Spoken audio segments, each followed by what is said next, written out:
What's up, gamers? Welcome to Battle Mallet Podcast, episode 72, Hexed, Embergard Part 1, Rules and Warbands. For anyone that isn't familiar, the Battle Mallet Podcast is the journey of three busy gamers playing games that they love and balancing life with those games. My name is Jerod Johnson, and tonight I am joined by Trace Al Capone Hyde. Frantically painting Hyde. And Jason Table Dude Murray.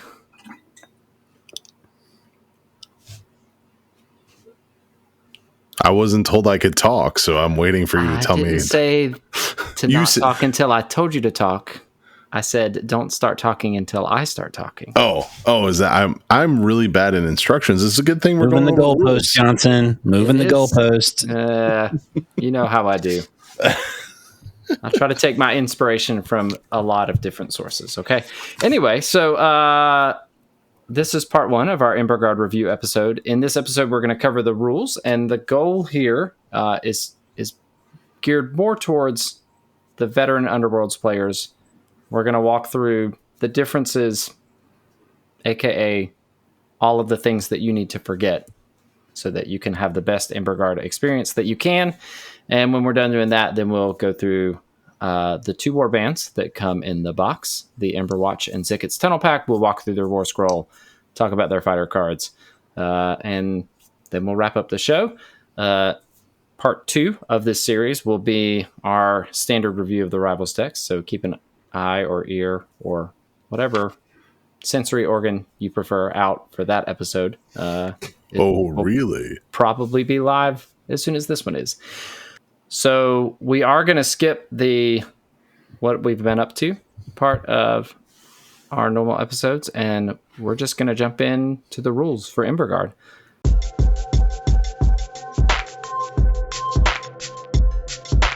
Mr. Really Good at Instructions, you have permission to speak. Oh, thank you. Let's talk about some rules. Yeah, so let's talk about some rules, and I'm going to try my hardest to not talk about the old rules.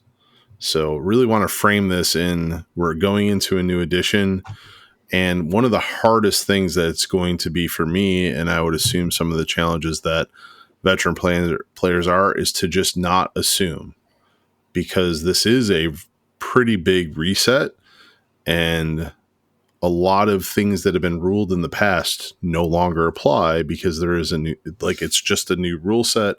It's a new way of going. So I want to start off with just how do we start the game? We roll dice. Do we? We roll one die. No, we don't.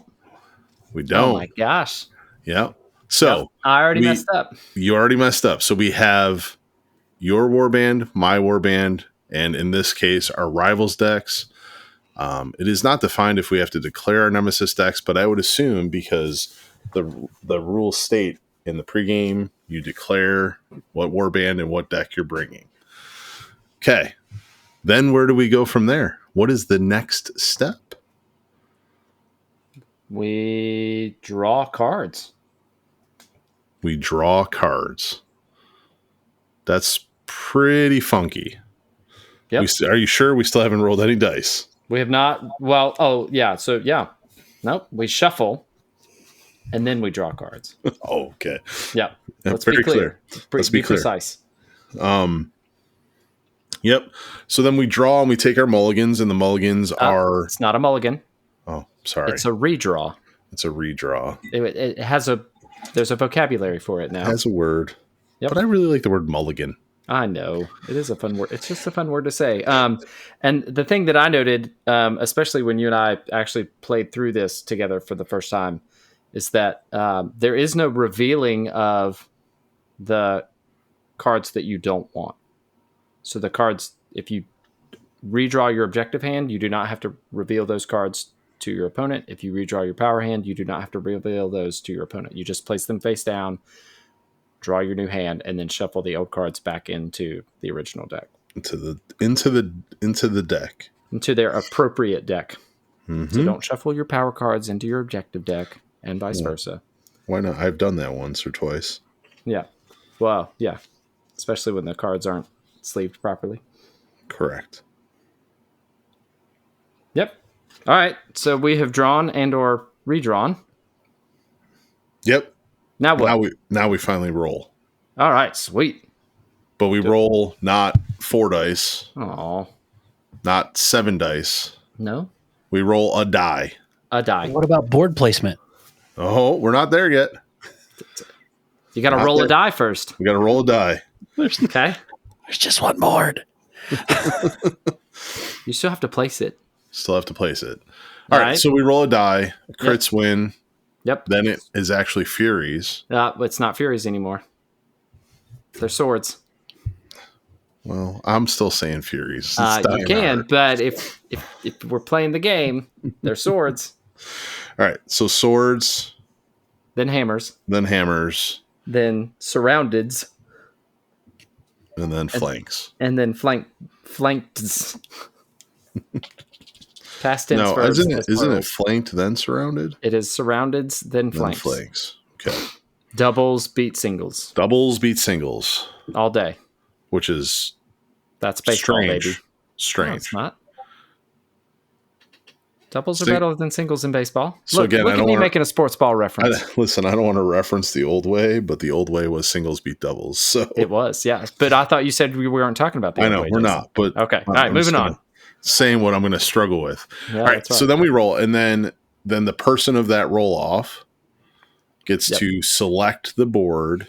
Yep. And define the territories. Yep. And this is one of the what I think is one of the coolest things. So the board is smaller. It's more condensed, but it is a single board. And I place that board and I align it. And you came up with a really nice way to talk about boards. 5s and 9s. 5s and 9s, baby. So we will probably reference that going forward here. And what does 5 and 9 mean? So what is 5? Yeah, so depending on which way you orient the singular board, there are either 5 spaces in neutral territory or there are 9 spaces in neutral territory. And so, yeah. So the 5 spaces, it's really interesting. They are not adjacent. So none of the neutral territory hexes touch each other. And you'll see this. You can see this. It's probably, I think you can even go into the Warcom articles that have already been published. If you don't have the box in hand or book in hand. But yeah, and then, so yeah, you'll either have 5 neutral territory spaces or 9 neutral territory spaces. Yeah. And so just a further comment, the 5s, it is almost the board's going to be a little bit wider and more compact together. Yeah. So my first initial pass is that may be more of an aggro placement if you want 5s. And then 9s, the board will be a little bit deeper, but you have much more neutral territory. And just for everyone, the game will be interactive now because the boards are smaller together. No offsets, no lawn boards, none of that. Okay. So I love that. So, all right, I won the roll off. I place the board. I go 5s. I select the side that I want to be my territory. Now what?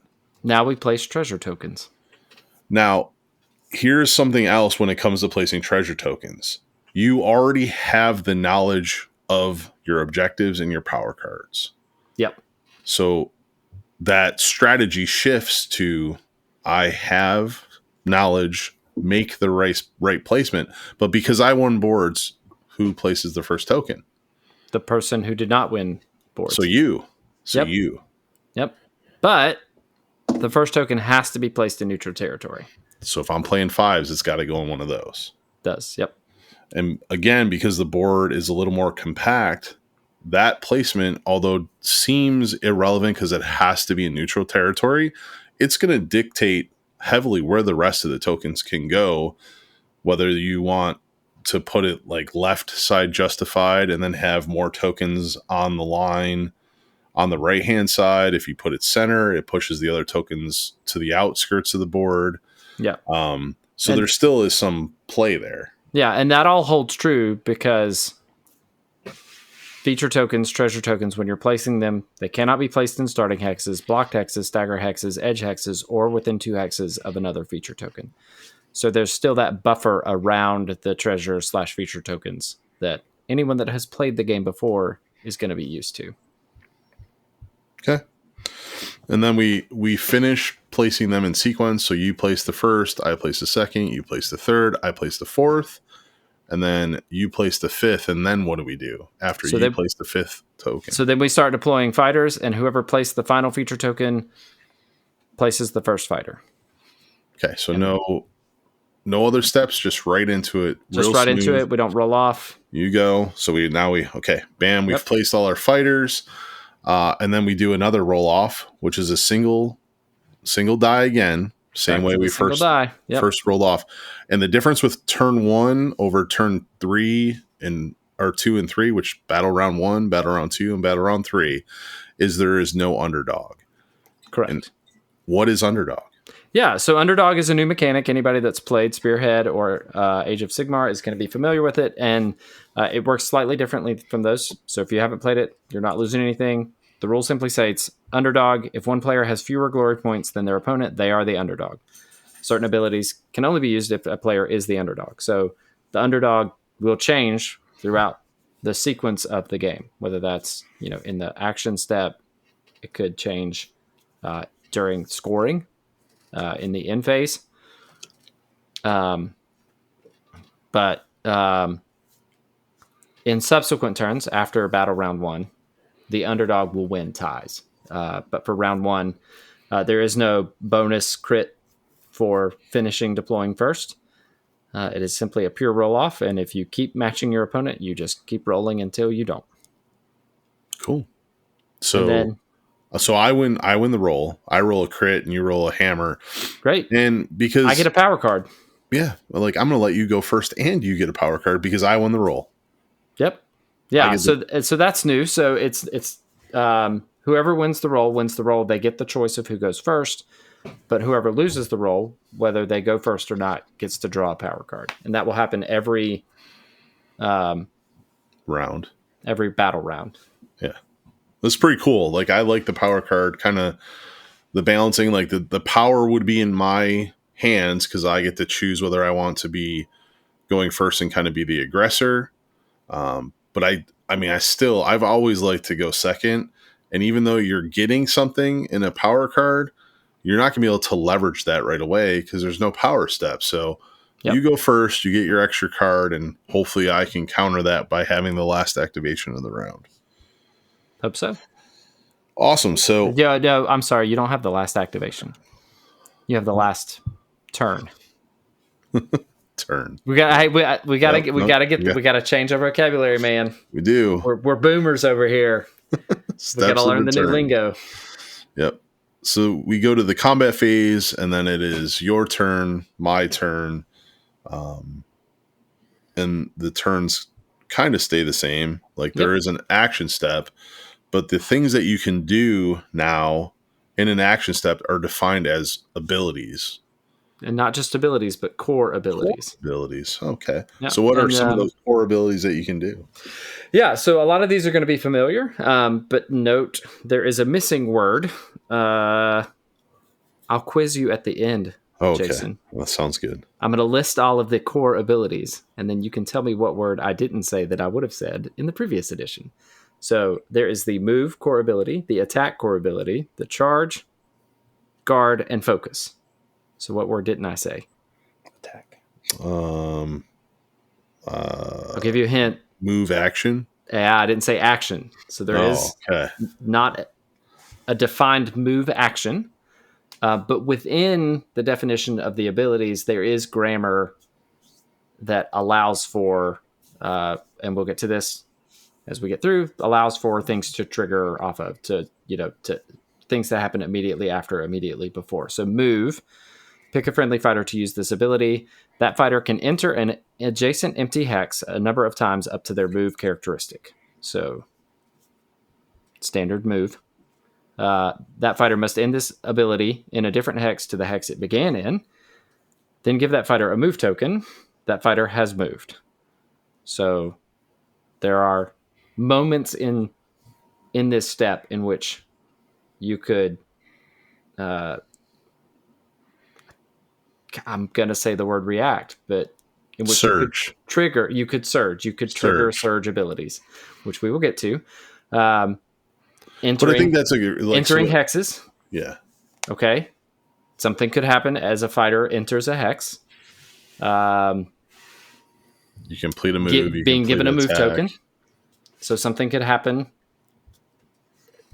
after a fighter is given a move token, and then now the fighter has moved. So something could happen after a fighter moves or has moved. So it's a fairly tight grammar around what a game piece is doing that I think will help define when other extra things could happen as this game is played. Yeah, and I'm going to kind of jump ahead here because I think that Yes. this is a big one for anyone that has played. So we had reactions. Just take the word reaction and ball it up and throw it away. Sweet. And clear your mind. It is surge. It could be a surge objective, a surge ability. Like if it has surge, there is a game state that triggers the surge, and that surge must be played or used or scored right at that game state. Once that is fulfilled, the game state may change, so it can no longer be filled. There's no more windows. Right. It is the game state, and that's why we're being so deliberate on this, is because the game is so similar to what we've played prior that we fall back into these trigger windows, and it is not that. It is an action, it is an ability, causes a game state that allows a surge to be completed. Yep. So you just monitor the game state at each step in the sequence that you're working through. And this is a lot cleaner because then we don't get into a discussion that we had kind of pre-show with this at what is after an attack action, right? So like in the old game, and I know I wasn't going to do this, but I think it helps us clear the mind, is there was an end window that continued that action, and that is no longer the case. It, like, you have a game state, something happened, you achieve the surge ability state, it goes, you do that, and then you continue on no matter where that is. Yeah. Okay. So moving along a little bit here, the next kind of thing that comes up is the combat sequence. And the combat sequence is pretty familiar, but it is. Step 1, there's a little bit of a change where we have this weapon ability. So before we get into that, the thing that must be noted is when you go into the attack is, so attack is an ability. You pick a friendly fighter to use ability. That fighter is the attacker, so that fighter is given the attacker keyword for this ability. Pick one of the attacker's weapons, then pick a visible enemy fighter within range of that weapon to be the target. Then resolve the combat sequence. So this all sounds familiar. You can't make an attack action if you don't have a target that's within range of, or sorry, I said attack action. You cannot use the attack core ability if you cannot fulfill all of the parts of it, which is, that ruling is actually further in the book. But if you can't fulfill all of the steps of an ability, then you can't use that ability. But all of the things that we know about starting an attack continue to hold to be true. And then we jump into the combat sequence. Yeah. One thing I missed, so we'll go to the combat sequence in here in a second, is we forgot to discuss the new core ability of focus. Oh, yeah. We should go back to that. Like, you have move, attack, charge, guard, which are all very fighter-centric. Yep. This focus is your warband or you, the player, and what can we do? All right, so you can discard any number of cards from your hand, and the rulebook defines your hand as both your objective cards and your power cards. Then draw a replacement card of the same type for each card you discarded. Then you can draw one additional power card. You have focused. So now there is a state where a player has focused that gives them the opportunity to introduce surges that can be used, scored, etc. after a fighter or after a player has focused. The thing to note here is that there is no pass core ability. But within the verbiage of focus, it is all can, as in may, but do not have to. So you could focus and do nothing. So you can discard any number of cards from your hand. You don't have to. If you do discard, you have to draw. Then you can draw one additional power card. You have focused. Yeah. And like this is a pretty powerful ability that has been added in here because we are cycling both objective and power cards at the same time. And on top of that, you're getting an additional card. So I mean, I'm really excited for focus, but it comes at a pretty high cost because there's still only 12 actions that you get to take per game. Sure. So that's pretty steep price. It is. And I think it just provides, for me, I just see it as providing a better gameplay experience. So you don't have to, whatever the verbiage was, strategize or whatever it was. You don't have to spend multiple of your 12 turns in the game to fix your hand, to put it in a state that is actually playable. So I don't imagine many games where a player does this really more than once. Whereas previously, there would be multiple turns in a game where I might just draw a power card. So yeah. Yep. Get 2 power cards. Like now I can get 3. But I am giving some up. You're giving some up, but you may be in a state where you're like, I don't need these. I don't want these. I don't have any glory to apply these upgrades. Let's fix that.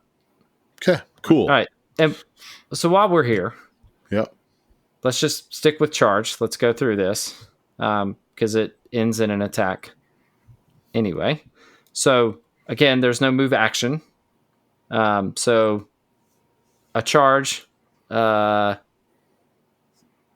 you move, so that you pick a friendly fighter with no move or charge tokens to use this ability.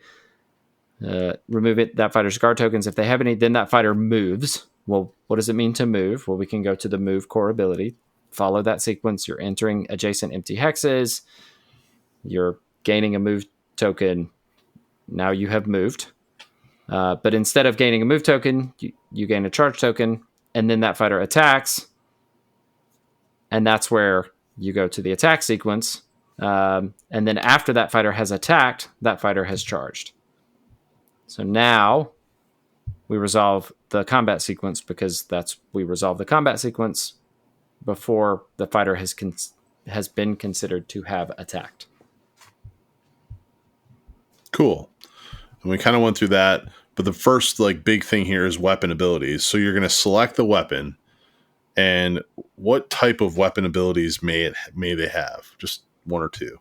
Yeah, so these are going to be standard, what we're used to. Cleave, ensnare. There's a new one, brutal, where rolls of flanked and surrounded cannot count as successes in the save roll. Our old standby favorite upgrade +1 damage now is the Grievous ability.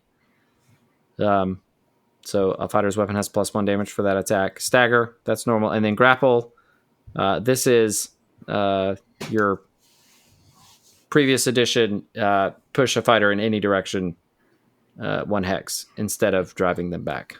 So Hadzu. And these abilities are going to be in the form of rune marks next to the weapon. And a weapon may have multiple rune marks, so they may have cleave and ensnare. When you select the weapon, you have to select one of those. Yes. So I can't have both cleave and ensnare. Nope.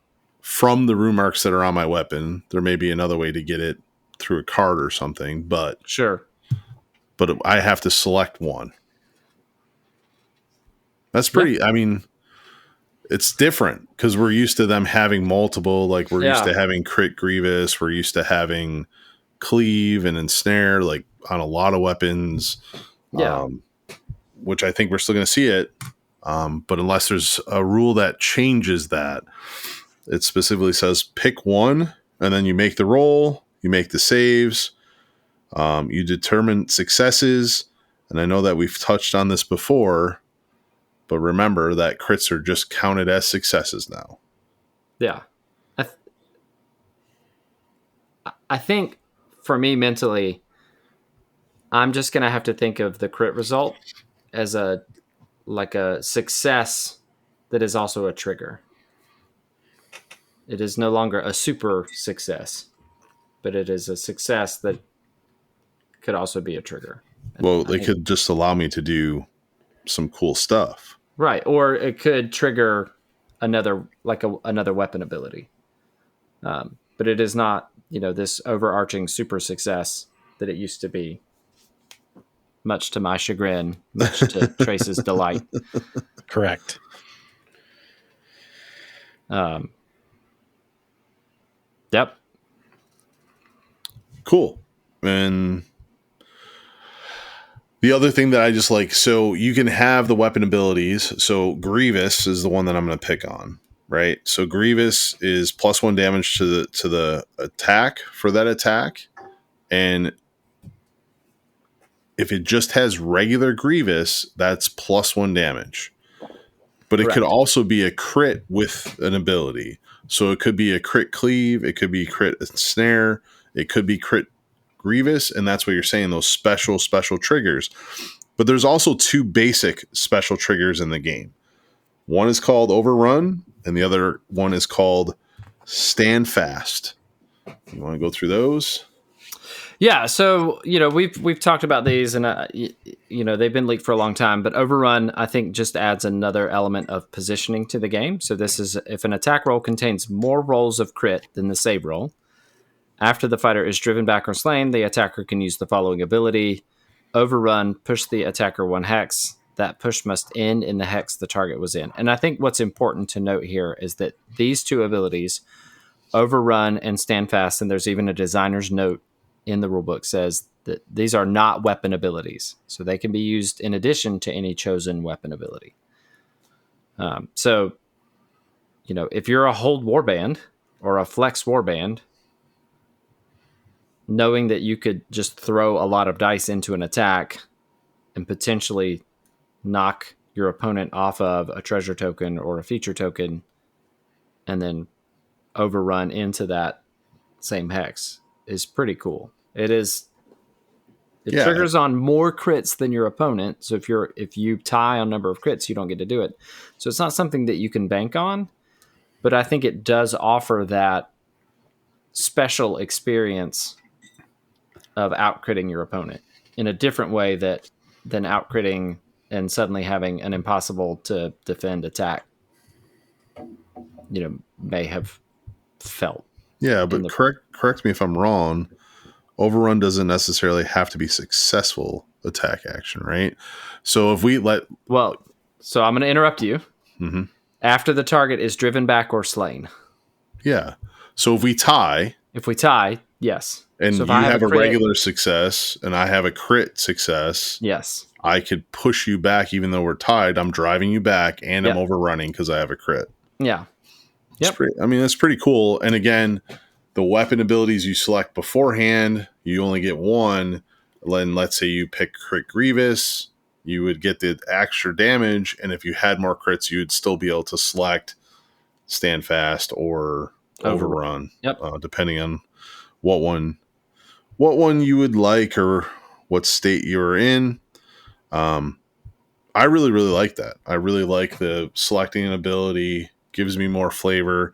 It allows, I think, from a design space to give more abilities to weapons because you're not going to have this, odie-pody that's got cleave and ensnare and critable things. Yeah, what? And I think what it does is it's going to do what changing the crits from being a super success to a success trigger does. And I think it's just gonna like flatten the curve in combat.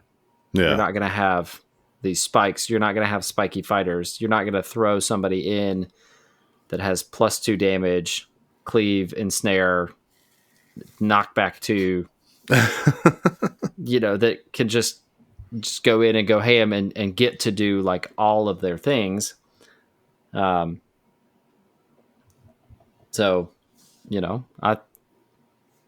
I'm with you. I like it. I like the choice that it forces. Am I going to miss having a fighter with cleave and snare +2 damage coming in? Right? Like, I mean, who doesn't love Shondo Hondo with +2 damage, cleave and ensnare? Like, 17 Grievous on them. Yeah, right? Yeah. Yeah, because Grievous, like, there is no stacking. Yeah, because it's Grievous. You only get it once. You can only choose one ability. Yeah. So, I mean, I think there's going to be a part of me that misses that, but then I have to remember that this is a new game. It's been designed from the ground up. I have to treat it the same way as I do like a major edition change from any other game I've ever played, whether that's, a Warhammer game or like a video game, right? Like, you don't get the same abilities in Mega Man 4 that you got in Mega Man 3. Does that mean that Mega Man 4 was a bad game? Absolutely not. I mean, maybe. I mean, let's not talk about Mega Man X4. We're not talking about that one. All right, cool. Well, so, we've done that. We've figured out if they're slain. We figured out if we've gotten bounty from them. A key note when it comes to bounty is that fighters are worth or could be worth more than one bounty. Remember, it is or less than one. Their fighter card, yes, and one of the rats is 0. So I'm going to go tick tick boom. Well, and it's not just the rat. So, like, while we're talking about bounty, let me make sure I'm reading this properly here. Where is it? I want to say that there's something about raise tokens. Yeah, that's in the additional rules. Oh, it's in the advanced additional rules. Mm-hmm. My bad. Expanded rules. Raise. Some abilities allow a fighter to be raised. When this happens, the raised fighter is placed in an empty hex specified by the ability. A raised fighter is given a raise token and has a bounty characteristic of 0. What? So we don't have anything that can be raised at the time of recording. Yeah. But the rule exists. Yeah. And they did say that all 58 warbands are going to have rules. Yeah. So you have to assume at least one of those. Or maybe they just re-release Arena Mortis. And everyone's just coming back. And then everybody comes back, but we're worth 0 bounty.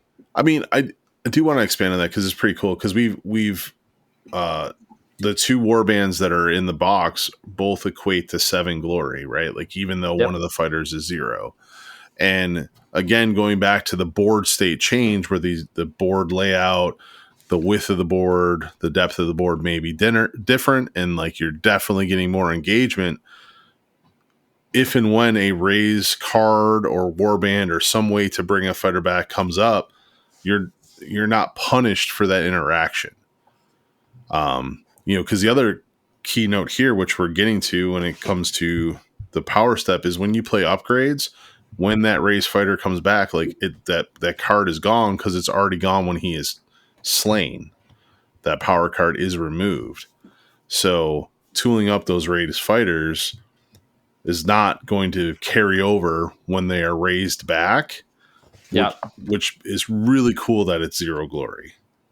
And again, I'm excited to see how that mechanic plays out in the future when we see it in practice. Yeah. So we are in the power step. We're going to be playing our power cards, which are now the red cards. And this is the first time where we really need to get into surge. So you'll have ploys, and then you'll have surge ploys. And again, these ploys can be played when a game state is reached. The next, the little lightning bolts, that can be played immediately before or immediately after an event specified on the surge ploy. I think there's some timing things that we talked about pre-show here when it comes to playing surges, like the player that turn it is kind of gets first crack.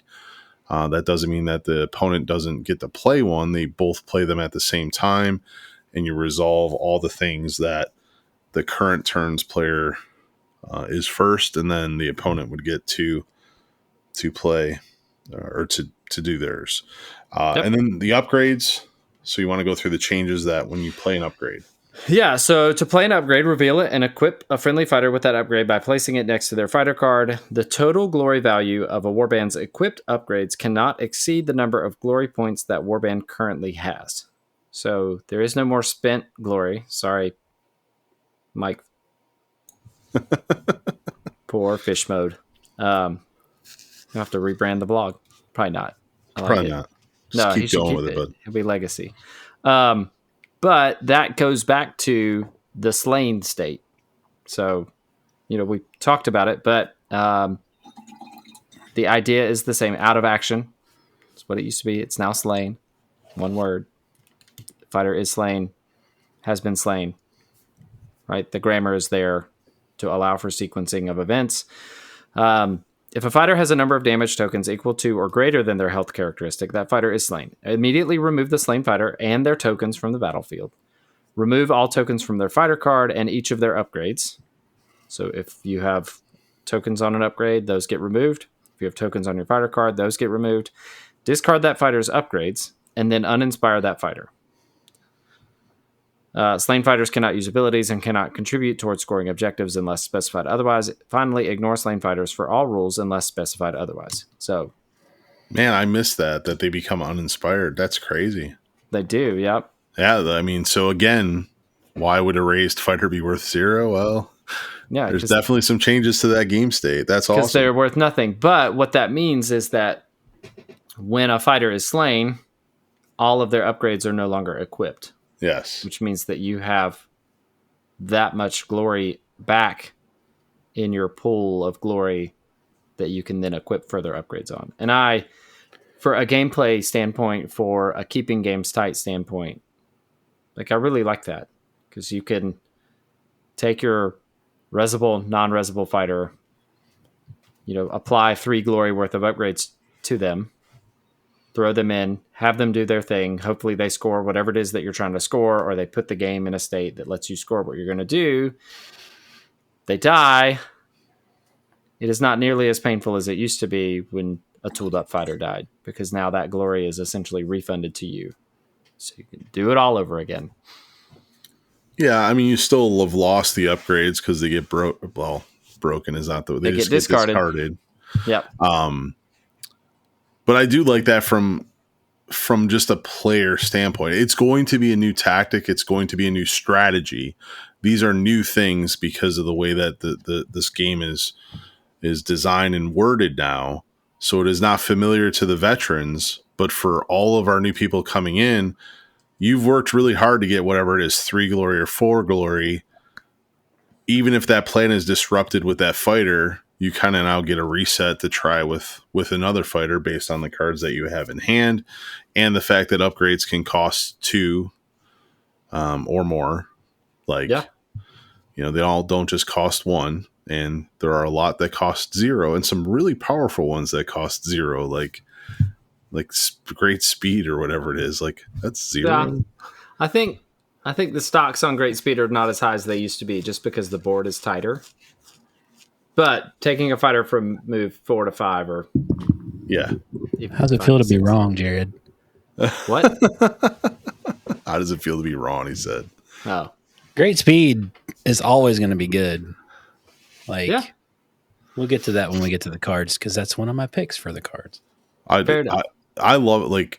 I mean, you remember in our test game, with this is that rat at 5. He's everywhere, right? Yeah, and the fact that he's in neutral territory, 0 glory is the key. If it was 1 glory, I would say, it's fine, whatever. But 0 glory, that's huge. Well, it opens up another charge for nothing. Right. Yeah. Yeah, so you take your little, like, yeah, you're wrong, Jerod. Okay, that's fine. I could be wrong. I love it. Again, it's different for the veterans of us, but I really like it. Nothing felt worse than I have to play this card and spend 1 glory to do a thing, but it kind of derails the rest of my plan. Now, if that plan doesn't work and I lose a fighter, yes, I'm going to lose resources and I'm going to lose glory. I'm sorry, bounty, but I can still go on. I am very curious to see on how the Voltron builds work, if those exist in this new edition. Because now the penalty for Voltroning up is not as bad because all of that will get refunded and you'll be able to Voltron somebody else up. So yeah, interested to see how that all shakes out. Last thing of kind of note here is delve. So your treasure tokens can be delved into cover tokens, but you can only delve once per player term, or power phase, right? Power step. Thank you. Yep. A warband can only use delve once in each power step. So you cannot have multiple fighters delve in a single power step. And when they delve, they get a stagger token, right? They do. Yep. Then give that fighter a stagger token. But can they delve with a stagger token? Pick a friendly fighter on a feature token to use this ability. Flip the feature token that fighter is on, then give that fighter a stagger token. That fighter has delved. So I guess we should go check out what a stagger token says. And if there are any rules about giving stagger tokens. Stagger tokens, you can reroll 1 dice in an attack roll if that target has any stagger tokens. So the differentiator here is that the guard token has a sentence at the end that says a fighter with a guard token cannot be given another guard token. So I could have multiple staggers. You could have multiple staggers. And there's something else that's changed about the guard action and stagger. So if I go on guard action, it's the guard ability. Oh, yeah. But if I go on guard, so when you go on guard, pick a friendly fighter. When you use the guard ability, pick a friendly fighter to use this ability. Give that fighter a guard token. All right. What does it mean to give a fighter a guard token? Rolls of both shield and dodge are successes in a save roll if the target has a guard token. In addition, that they cannot be driven back. A fighter with a guard token cannot be given another guard token. So going on guard no longer removes my stagger. Nope. And gaining a stagger token does not preclude you from having another stagger token. Removes a guard token. Oh, that's pretty cool.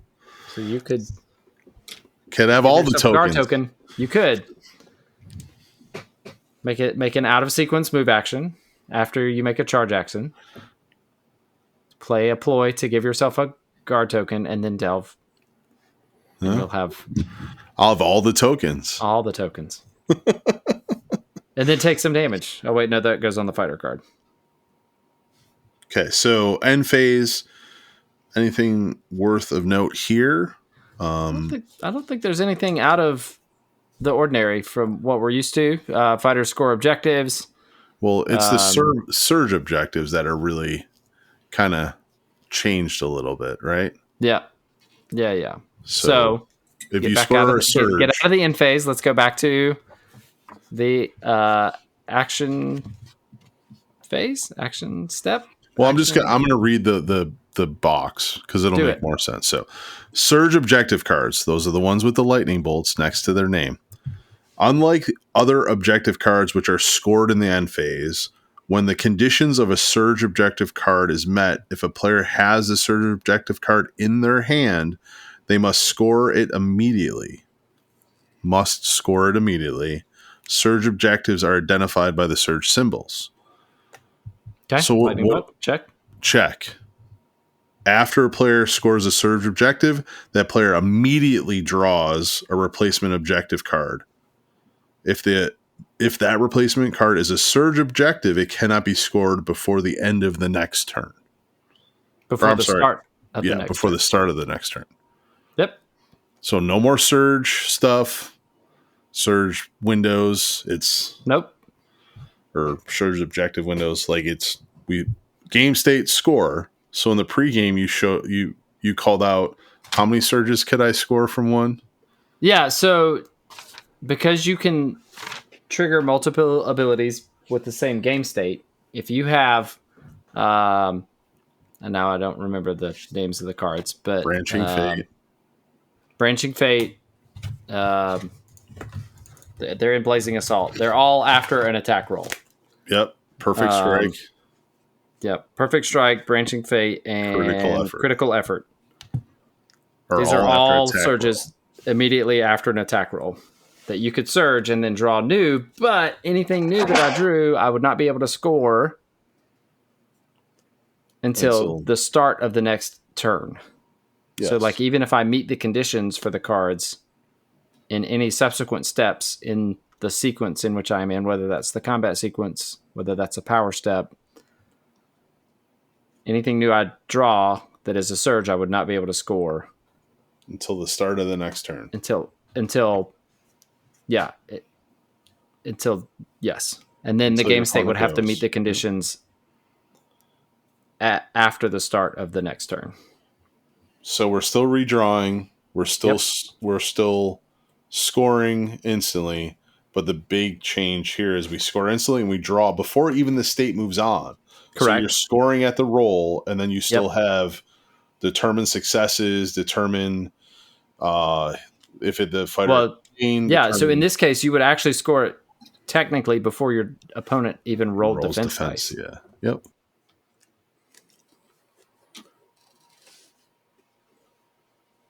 Pretty cool. Yep. And it cleans it up and it makes it so there's no question about like, oh, did I meet the condition of this card before I drew it? Do I meet it now? It doesn't matter. You have to meet that condition later because you cannot score those new surge cards until the next turn. Cool. Anything else? No, so everything else is going to be pretty familiar. So there are two things that we haven't talked about for sure that I know of. One is heal. So heal is a thing that you can do. And the cards that we've seen, it was on the stream, healing potion. It says you choose a fighter and you heal that fighter. Well, what does heal, like heal what? Heal always means to remove one damage token. So if it says heal, you remove one. Healing potion gives you an opportunity to heal a second time if you're the underdog. What can I heal an undamaged fighter? Oh, that is a good question. Let's find out. When an undamaged fighter is healed, nothing happens. Yeah. When an ability tells you to heal a fighter, remove one damage token from that fighter. When an undamaged fighter is healed, nothing happens. So, yeah, I guess you could, but you're not going to trigger anything. Like that fighter has not, like nothing has happened. So you didn't heal that fighter. And you didn't remove a damage token. Yep. So the way I would read it is, like healing an undamaged fighter isn't going to let you, is not going to put the game in a state in which you could use any surge abilities, whether that's a surge gambit or a surge. Because they were not healed. They were not healed. Nothing has happened. Nothing has happened. Right. Score this immediately after nothing happens. Well, maybe there's one out there. Maybe. It's the one edge case. It's the only way to score this card is to heal an undamaged fighter. So there's that. And then modifiers, change values or symbols found on cards. All modifiers are cumulative, so if a characteristic has more than one modifier applied to it, apply them all. Characteristics cannot be modified below 1 unless specified otherwise. And that's pretty big. So that goes back to the critical ability that we did not talk about, or it's not a critical ability. But Stand Fast says that the attacker's weapon has -1 damage for that attack, and the target cannot be driven back. There is no verbiage about a limit in this ability, in the stand fast ability, because it's covered by the modifier rule that says that characteristics cannot be reduced below 1, and damage is a characteristic.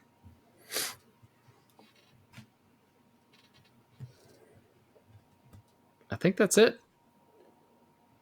There was one thing in our test game that you pointed out to me that really did not occur to me because, you know, we look at all these pictures, I look at the boards, and the boards have these red hexes on them. Oh, that's true. And when we first started playing, what did I think those red hexes were? Oh, you definitely thought that those were damage hexes. Yeah, I thought they were lethal. Well, guess what's not here anymore?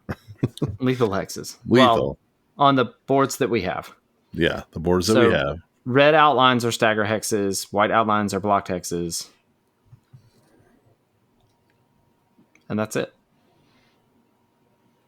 Yeah, I thought that was just really interesting that I thought they were, and they weren't. I was done bamboozled.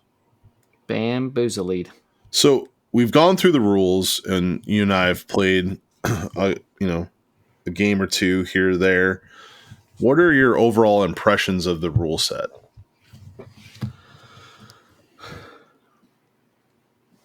I like it. I think it is different.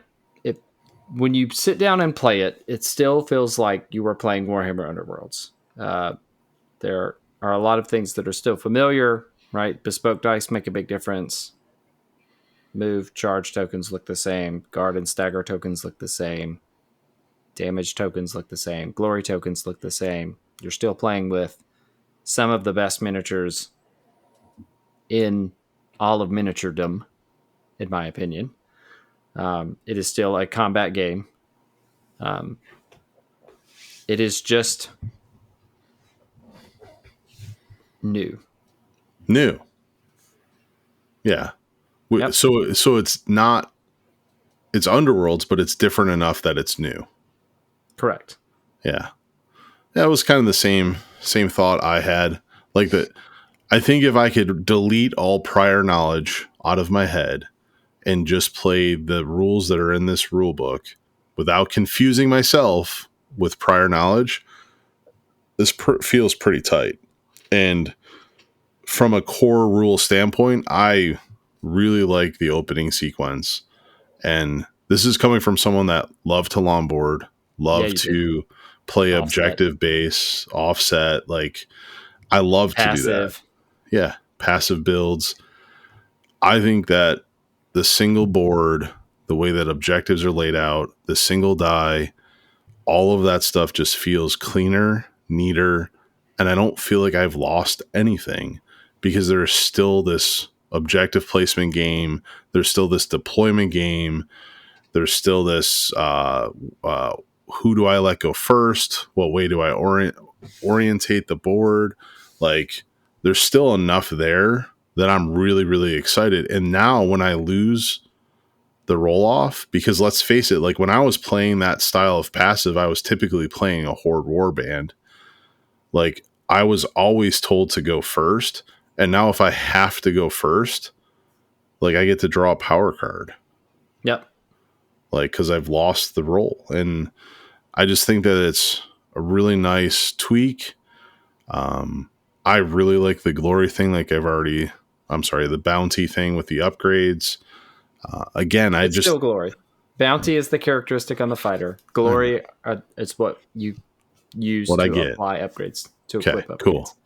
Yeah. Not that far off. You know, I've only read the rule book about 20 times trying to get all this down. Well, and that was the thing that you said. So as we're talking about this, I want to point this out because you said it. I think for anybody that has played Warhammer Underworlds prior to Embergard, is you literally need to just read the whole rule book twice.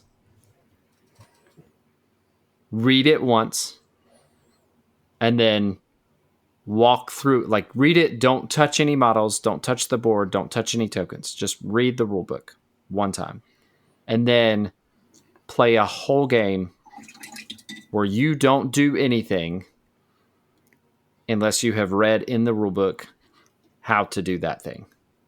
Yeah. And hopefully that will get rid of like all of the pre-biases that we have from 7 years of history with the underworlds that started with Shadespire and ended with Wintermaw. Yeah, and it's just nuanced stuff. Like at the core, it's still underworlds, and it feels more and more like an arena combat game than it ever had. So I think that is all my notes on what we wanted to talk about. With the rule update.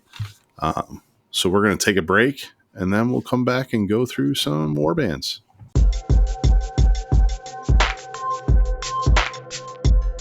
And we're back, and we are ready to talk about the 2 warbands from the Embergard box, the Emberwatch and Zikkit's Tunnelpack. Jason, where do you want to start, buddy? I think we should start with those good old Stormcasty bros. The Stormcasty bros. All right. So, historically, we would have been reviewing 32 cards, picking top 3. We don't have to do that anymore. Instead, we're going to walk through the War Scroll card, which everybody has seen at this point, so we're not going to belabor it. And then we'll talk about the fighters. Again, everybody's seen those. We're not going to belabor the point here.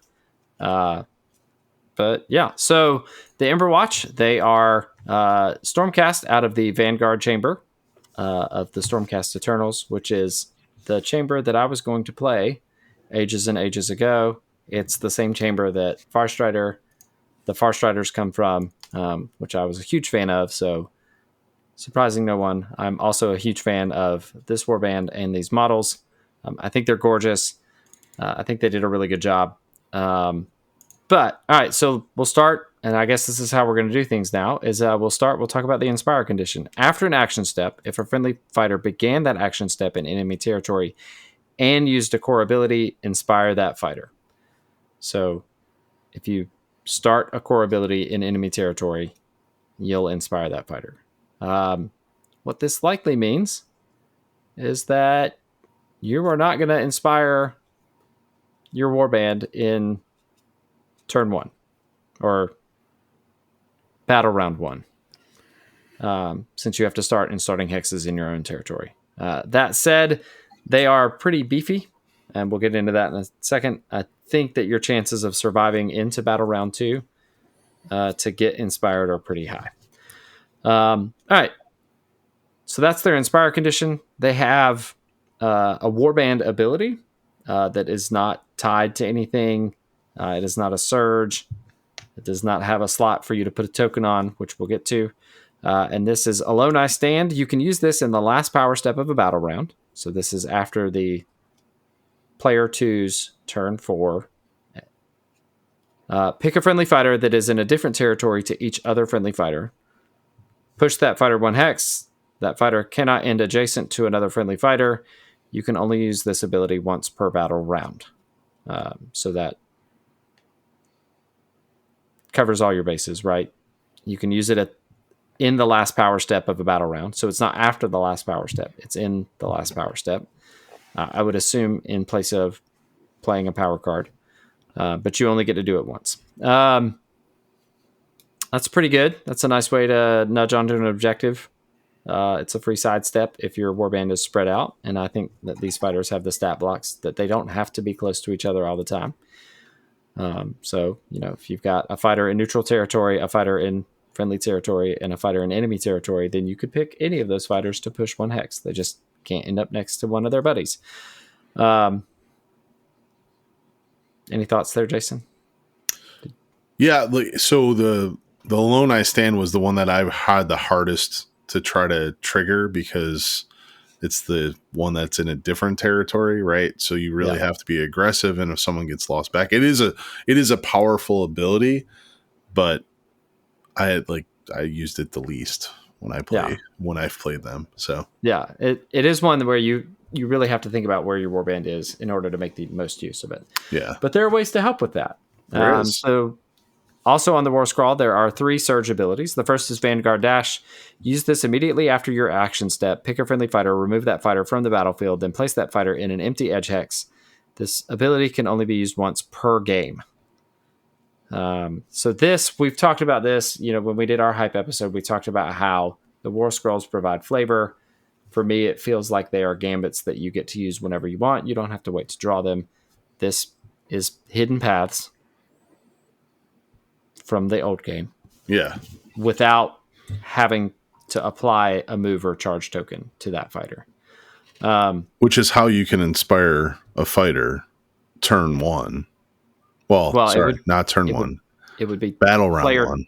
Battle round 1 in turn. Yeah, it would be your turn 2. You could move a fighter after your turn 1.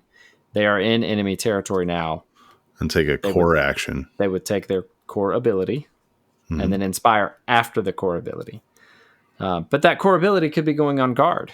And now they are free to use the move core ability, the attack core ability, or the charge core ability. Charge it out, Yep.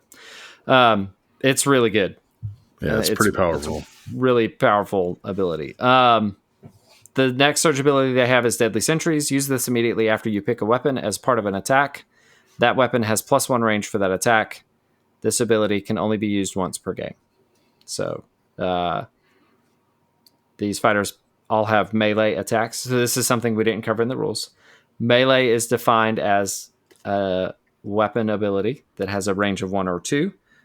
But there's also a rune mark for a melee ability. So just because you pump now that I'm saying that, I don't even know that it defines the range on a melee ability. I think you would look to the rune mark. But there is a melee rune mark and a range rune mark. But this Deadly Sentries ability does not have any restriction. So you could increase the range of a melee ability by 1. Or probably more likely you're going to increase the range of a ranged ability, weapon ability. What you got? Sorry, I flip back to page 8 real quick. There it is. Weapons with a range characteristic of 1 or 2 are melee weapons, and then there's the melee rune mark. Yep. And attacks made with melee weapons are melee attacks. Yeah, and I'll let you get through the last one here, and we'll kind of talk a couple tactics. So do the Raptors. So the last one is the Raptors of Sigmar. Well, that sounds familiar. Use this ability after a friendly fighter's successful attack. If the target is vulnerable, inflict 1 damage on the target. This ability can only be used once per game. It's pretty nice. You come in with a 2 damage attack on a 2 health fighter. They trigger the stand fast. I guess I'm going to kill you anyway. Or more likely, you've got somebody with 2 health left. You shoot them with your ranged weapon ability. Yep. And do the 1 damage, and then you ping them for the additional damage. Yeah, and I mean the key here is the fighter has to be vulnerable for it to go off. Right. But there's no range on it. Nope. You can boost your range on other attacks. So if it's a 3-wound fighter, boost your range of your melee, get it up there, hit them for 2, make them vulnerable. They're all instant. So use this immediately. Yep. Again, after a friendly fighter's successful attack action. So it's right there, boom, done. You get to go first. There's really not no blocking it. The Deadly Sentries, you're picking after you pick a weapon, so you could do both of them in the same attack. Yep. The Vanguard Dash, though, too, the other way that I really think that this could be utilized and be extremely powerful is it doesn't have, you could already have activated. So you take a fighter, you charge them in, swipe, hit, miss, whatever. You then do the Vanguard Dash and bring them back to your side of the board and kind of get them out of harm's way with that charge token. So some really, really powerful ploys. If these were ploys in the old game, we'd be like, wow, these are great. Put them in there. And now you just have access to them all the time. On top of that, there's flavor text. That's true. Here is our flavor of the Warband. And I like it. I think this is a good introductory into what is Underworlds 2.0. Yeah, I'm a fan. So we've covered the War Scroll cards. Let's talk about fighters. These are Stormcast. We would say that these are typical Stormcast, but we don't know at this point. We don't. We're just looking at the Embergard box. They are all move 3. They all start on 1 block. They all have 5 health, which seems pretty tasty. Yeah. And then Ardorn is the leader. His bounty is 3. Uric and Farasa are the marksman and the assassin, respectively, and they both have a bounty of 2. They all have melee attacks that do 2 damage. They all have range 3 ranged attacks that do 1 damage. Inspire condition is all the same. Of note here is that Uric's ranged attack is range 4, which is a huge chunk of the board on the new board. And you could make it 5. And you could make it 5 with Deadly Sentries. And then when they inspire, Ardorn gets significantly more accurate. So he goes from his attacks being 2 hammers to 3 hammers. Farasa gets more accurate. Her melee goes from 3 swords to 4 swords. Her ranged attack goes from 2 hammers to 3 swords. But the damage stays at 2. So nobody's spiking up to 3 damage. We don't have an Almeric Eagle Eye with his storm-charged hand axe or whatever anymore. And then Uric gets super accurate with his, shoulder barge, I guess. I think that's a quiver with arrows. I don't know what he's hitting you with a gun stock for real accurately. 3 hammers, 2 damage. And then his ranged attack goes from 2 hammers to 3 hammers. The other big note here is that both Farasa and Ardorn go to 2 block, while Uric stays at 1. So I think that's going to be pretty spicy. It was potent in the games that we played. 2 block seems real good in the new edition. Now that crits on the attack don't trump regular successes. And yeah, like I would agree that 2 shields feel good when you can roll 50% of your pips can give you something to count against. So it's pretty good. So with it, and I know this is the first warband, I should wait till we do the rats. Like, what are your thoughts on the fact that the weapons don't have names anymore? I mean, it makes me kind of sad in that, like, I don't get to say, like, I'm using my, flashing hand axe. Yeah, flashing. But in the, in the actual gameplay, if I was playing in a really competitive setting, I typically did not say the weapon ability. If we're playing on our normal meetup and I want to be fun and themey with it, I'm like, yeah, I'm attacking you with my dueling blades or whatever they were called. I think what it does is it increases the ease of which Games Workshop can print these cards. Because the only text that's on the cards are the fighters' names. So they don't have to print multiple versions of the fighter cards. Yeah, that's a good shout. Like, I do think it takes away a little bit of the flavor, but I am glad. Like, it is very easy to read, right? Like, this is my range, this is my melee, this is what it does. So overall, what style do we think that these are? And I say think because it's already been out there of what they should be, at least classified by GW with the new style of plays. But yeah, so I mean, I think I agree. I think because of their defensive characteristics, because of their health characteristic, I think that they can play flex. Their inspire condition lends itself towards aggro, but Alone I Stand is a free push. That's great for getting onto a treasure token or a feature token in the last power step. Deadly Sentries might let you attack from a feature token that you wouldn't have been able to attack from before. Vanguard Dash is a great way to reposition a fighter in your warband to be able to move or push onto that feature token that you need. So I think the toolkit allows them to be flex. I think if they had different Warband, War Scroll abilities, then maybe they would lend themselves more towards aggro. But I've already been wrong once. I'm happy to be wrong again. What do you think? Yeah, no, I would agree, because I think that you really need to leverage the range attacks. So that's why they're more flex.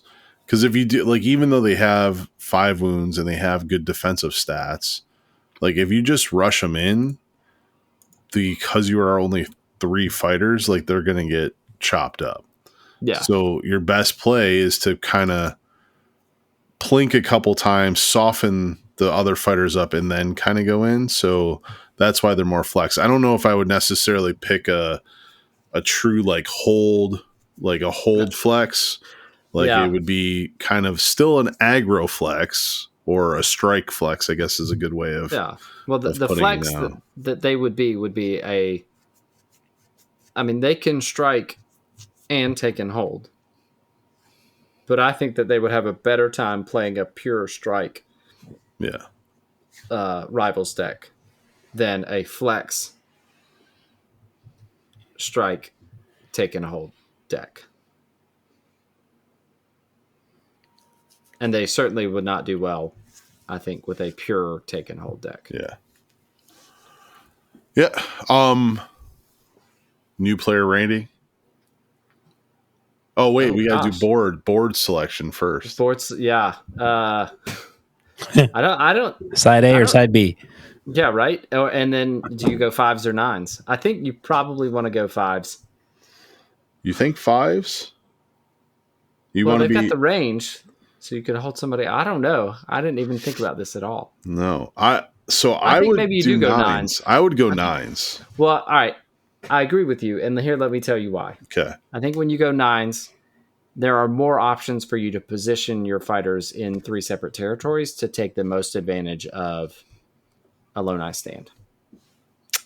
Yes, and 9s. There's still going to be something kind of up front. Yeah. Right. And again, if I want to whittle these down, I have to put kind of somebody up to give my opponent a charge. But going 9s allows me to kind of have overlapping fields of fire. Yes. And still be in a position to get into the other opponent's territory, get into no man's, and get into and hold kind of my area. Yeah, I mean, because Uric is he's a catapult, 4 range. You're hitting a far away. And if he does, for whatever reason, get mispositioned, you have the bonus bump of a 5 one time type of thing. So I do go 9s. The problem with the 2 boards that we have with 9s, one of them has blocked hexes, so that can be hard to navigate. And if I was playing against them, I would put the block hexes out there. Yeah, if you get the choice, put the blocked hexes out for sure. Yep. But as far as new player rating is concerned, I mean, I think they're pretty straightforward to play. I think they've got pretty forgiving stat blocks. So I mean, I'm going to call them a gold. I think. Yeah, for new player, this is where we'll start. Yeah. And then we'll talk about the rats. Yeah, exactly. Well, good. Cool. All right. So on to speaking the next. Of the rats, let's talk about Zikkit's Tunnelpack. All right, so Zikkit's Tunnelpack, they have a cool Inspire condition. After an action step, if a friendly fighter was dealt damage or slain in that step, pick one other friendly fighter, inspire that fighter. So this is classic Skaven. They're delighting in the misery of their compatriots, but not too much, because the squeaky wheel gets the oil, or the tall blade of grass gets the chop, as it goes in Skaven land. All right, and then. Yeah, so their warband abilities are a little... it might tend towards that mastery archetype that they were talking about, where it's not exactly straightforward. I think the timing on these is going to be a little different. So the one that they can use whenever they want is more power. This is a surge ability. Use this immediately at the start of your action step if each friendly fighter has a charge token. Pick a friendly fighter, remove that fighter's move and or charge tokens. After that action step, roll an attack dice. On a hammer or crit, that fighter is slain. So you basically can make another charge if everybody else is charged. Or use another core ability. Probably can do that anyway if everyone's charged out. Not all of them. We'll get there. But on 50% chance I'm slain. Yeah, a 50-50 to die. That seems real situational. Except for maybe wink, wink, nudge, nudge. Except for wink, wink, nudge, nudge. We'll get there. Okay. All right, the other one. All right, so now these are their other War Scroll abilities, or Warband abilities. These are all essentially once per game. One doesn't say that, but it doesn't have to, and we'll see why. So the first one is Skitter. Use this immediately after your action step. Pick a friendly fighter with no move or charge tokens. That fighter moves. This ability can only be used once per game. Seems like a really good way to get 2 rats onto objectives in one action step. Yeah, it's action economy. Yeah. But it would need to be done early because you have to pick a friendly fighter with no move or charge tokens. Yep. So, all right. And then the next one is Warp Charged. Use this immediately after you pick a weapon as part of an attack. That weapon has Cleave, Ensnare, and Brutal for that attack. After you resolve that attack, roll an attack dice on a swords or a crit. Inflict 2 damage on the attacker. This ability can only be used once per game. So, this one is real important because you're picking a weapon and then you're going to use this. Yes. And at that step within the game, you are selecting the weapon ability. So although it lists Cleave, Ensnare, and Brutal, you still have to select just one. Right. It is powerful, but the 2 damage, like I'm already itty bitty guys anyway. I know. Yeah, right. There's but they have better help than rats did in Underworlds 1.0. I mean, 2 damage is still 2 damage is painful. Yeah, this is another one where it's going to be like this move it better win me the game because I'm about to give up a glory because I'm going to have a vulnerable fighter or something. Yeah, or possibly even kill one of my own fighters. Or yes, and it is on a 33% chance. Yeah. It is rebound, but it's still like I'm hurting myself. Yeah, it's like the opposite of rebound. So I used to joke that rebound, it let you win a third of the games that you would have lost. I think this ability might lose you a third of the games that you would have won. I don't know. We'll see. And then the last one is Kaboom. This is not a surge ability. It is a core ability. So it has the Underworld's skull, I guess we'll call it now. It's not the Shadespire skull anymore. But it is the rune mark that denotes a core ability. And this is called Kaboom. The flavor text is a rat with a bomb. Simple, yet effective. So pick a friendly minion. The only fighter in this warband that has the minion rune mark is Tick Tick. With no charge tokens to use this ability. Interesting. There's more power. You could charge with Tick Tick and then use more power later to remove it. You're not worried about the risk of slaying him. A, because he's 0 bounty, but B, because of what happens. So you pick him, you're going to use Kaboom. That minion moves, then roll a number of attack dice equal to the battle round number for each fighter within 2 hexes of that minion. Battle round 3 dice. If that roll contains any hammers, inflict 1 damage on that fighter. The chosen fighters that were within 2 hexes of Tick Tick. If the roll contains any crits, inflict 2 damage on that fighter instead. Then that minion is slain. Boom. So I'm not even going to make the roll for more power because Tick Tick is already dead. Already dead. Or as Nick said on the stream, he delivered the bomb and then scurried away because who wants the rat to die? No one. No one. He's so cute. He doesn't die. He lives to have another bomb strapped onto him to be delivered and then for him to run away. That's that's pretty cool. Like the 2 damage, I guess the downside is you might be blowing up some of your own guys. Yeah. We saw that happen in several games. They even because you actually haven't even watched the stream yet. I have not. No. Yeah. So at the end of it, they just walked through tick tick explode. Like he didn't do it. Josh didn't use the kaboom action. I think because his 2 remaining fighters were within 2 hexes of Nick's 2 remaining fighters. So there was no way for him to not potentially damage his own fighters.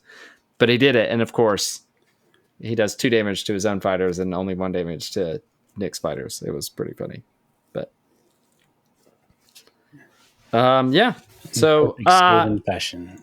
I think it tips him into the kind of the mastery scheme. Like these are not going to be easy to use. I think that they are going to be effective in the right hands, but they are not straightforward abilities to use at all. No, the skitter is definitely powerful though. Like any type of the skitter is so good. Move effectiveness is just really, really good, especially in taking hold and that style of play too. So yeah, especially given their move characteristics. Yeah, so let's get on to those. Pretty good. All right, so this is a 5-fighter warband. There is Zikkit, who is your leader, who has this warpstone drill. Ritak, who is riding. It is not a Doom wheel. It is a murder wheel, I think. It's not all Doom. It is pretty sweet, whatever it is. It is, yeah. I'm going to call it a unicycle.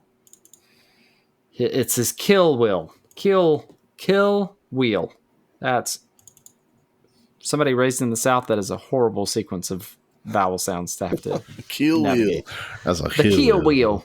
Oh, yeah. Most deadly, however, is Ritak Verm, who pilots his kill wheel to careen headlong into the foe, warp grinder whirring.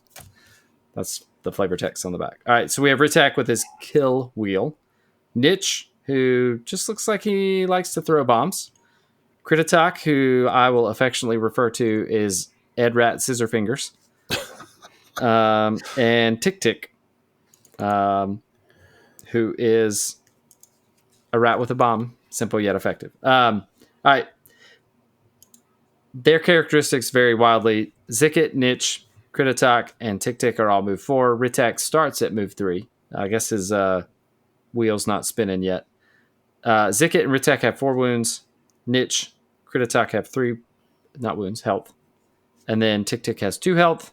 So there's your Dangle Bros that have more health than they would have in the previous edition. And then, yeah. So Zikkit is worth 3 bounty. Ritak is 2. Nitch and Kritatak are worth 1 each. And Tick Tick is worth 0 bounty. And then, yeah, I mean, as far as rolls are concerned, Zikkit has a range 1 melee ability and a range 2 melee ability. Of note is that the range 2 melee ability is only 1 damage. Ritak has the only damage 3 attack in the game so far. Yep. Nitch is throwing things, range 3 for 1 damage. Kritatak is trying to slice you up. He does have Crit Grievous on his uninspired side, so 3 swords for 1 damage. And then old Tick Tick is rolling 2 swords for 1 damage. It's the least accurate attack in the game. If it was 2 swords for 3 damage, it would be the most accurate attack in the game, but I can't imagine a rat doing 3 damage. Zikkit's on 2 dodge. Ritak is on 1 block, 1 shield. Nitch, Kritatak, and Tick Tick. Oh, Nitch and Kritatak, 1 dodge. Tick Tick's on 2 dodge. And then, they get some minor improvements when they inspire.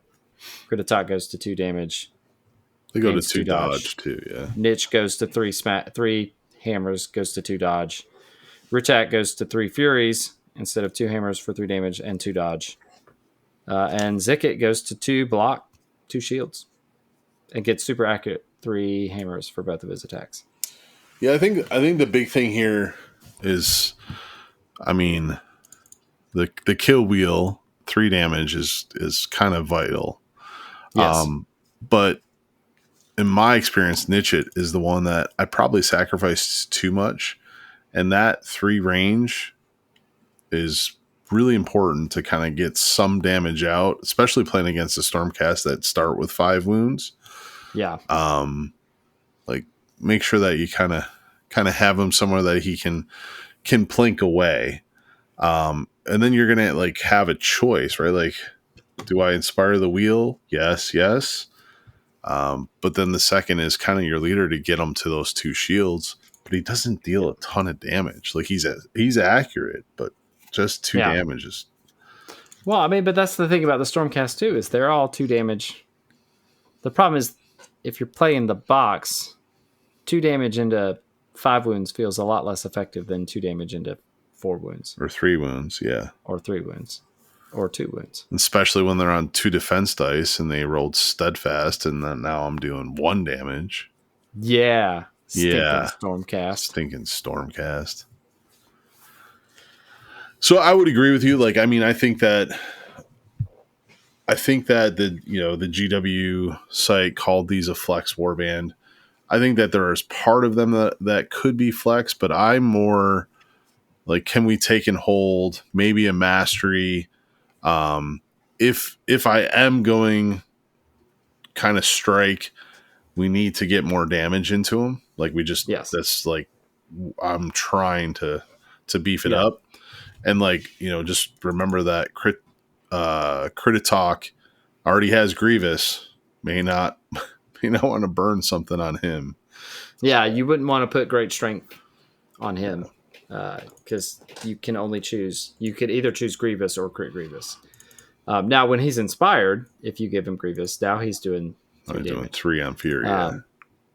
But the thing that you said about damage on them, I think is important because they, as individual fighters, do not have the same health pool.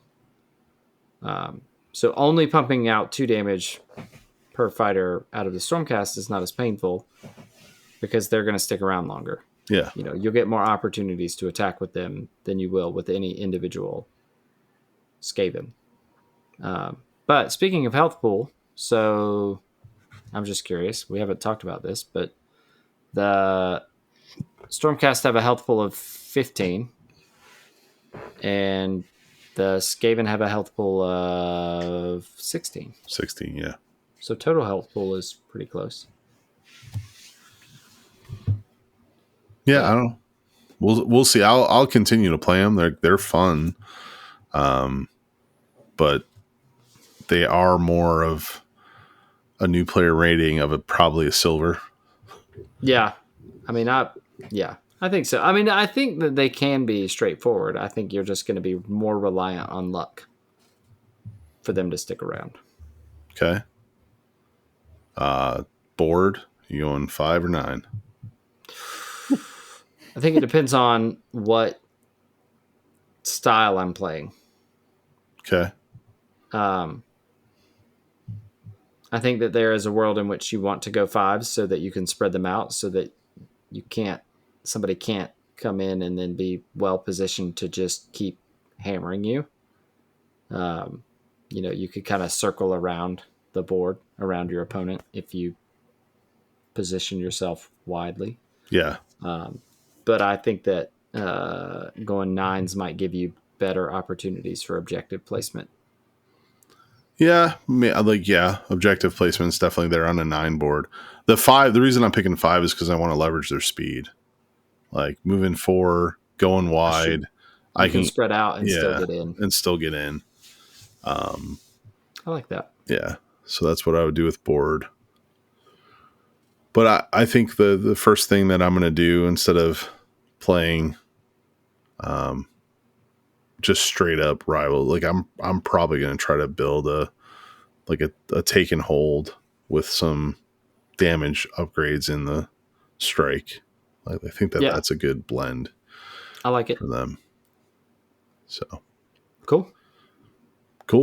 Well, that covers the fighters. So we'll take a break and we'll come back for the outro.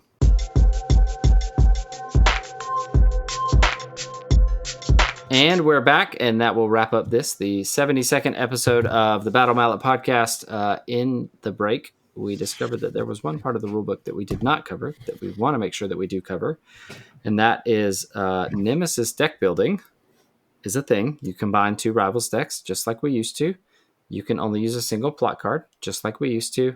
But one of the things that people noticed on the stream, and that anybody that is digging into the cards, they will see that several of the cards have the same name, and you are not allowed to include multiple copies of cards that have the same name in a Nemesis deck. So no doubling up on Great Strength, Great Fortitude, Sidestep, Keen Eyes, Determined Effort,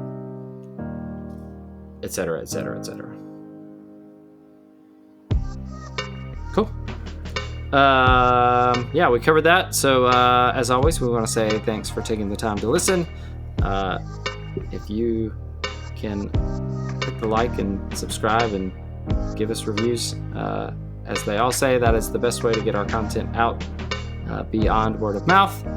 If you want to follow us on the socials, we are Battle Mallet HQ on both Instagram and X. We are Battle Mallet Podcast on Facebook. You can find Trace's lovely artwork at Al Capone, mostly on Instagram, right, buddy? Yep.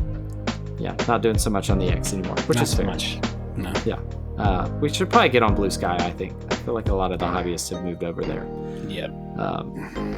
Anyway, I think that's it. Anything else? I just want to give a shout out. I want to thank GW again for giving us this preview copy so we can get our hands on it, test everything out, and more importantly, try to learn some of the new Warhammer Underworlds 2.0 to give you this episode on pre-order day. So thank you, GW.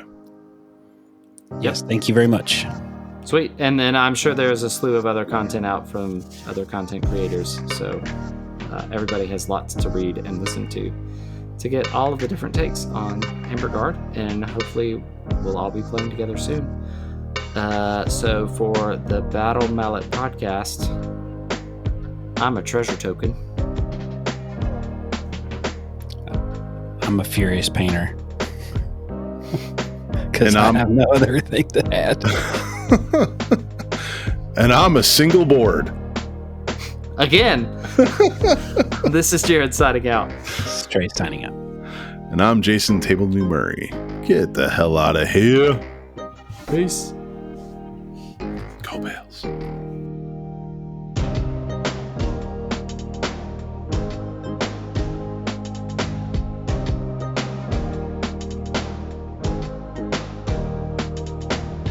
The Battle Mallet podcast is protected under the Creative Commons license. If you have further questions as to its use, you can find more information via links on podcast.battle-mallet.com.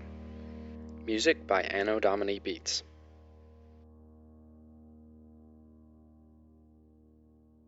Participant Table Doom is having a problem. Participants failed with and Warbands. member guest failure, reason error, media recorder is not working as expected, inactive. Too much AI. Yeah, turn voice mod off.